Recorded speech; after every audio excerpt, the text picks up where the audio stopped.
İkinci sistemin buradır. Bugün bizim Güney Azerbaycan Milli Uyanış Harekatı'nın lideri Doktor Mahmud Ali Çehreganlı Türkiye'ye giriş yasağı vardır. Biz 2 gün önce Sayın Başkanımız Devlet Bahçeli Bey ile görüştük.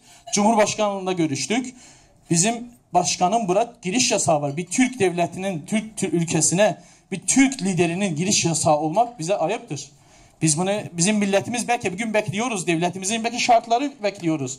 İran'la ticari şartları var, neler var, onların hepsini bekliyoruz.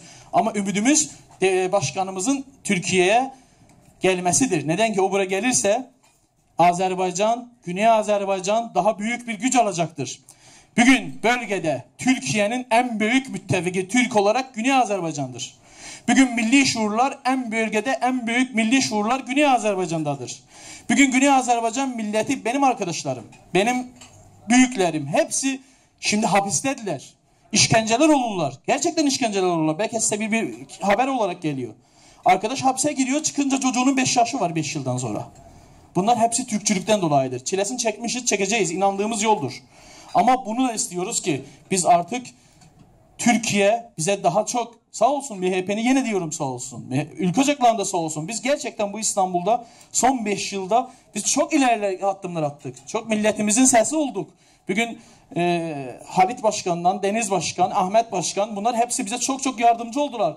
İstanbul'da ilçelerin hepsi bize konferans alanı ayarladılar. Gidip konuştuk. 2015'te Güney Azerbaycan'da Türklere hakaret etti İran devleti. Burada ülkücüler İran konsolosunu bastılar.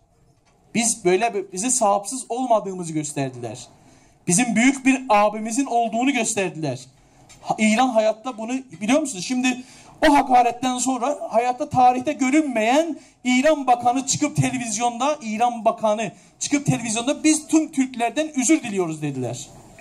Bu Türk devletinin, Türk milletinin gücünü gösteriyor.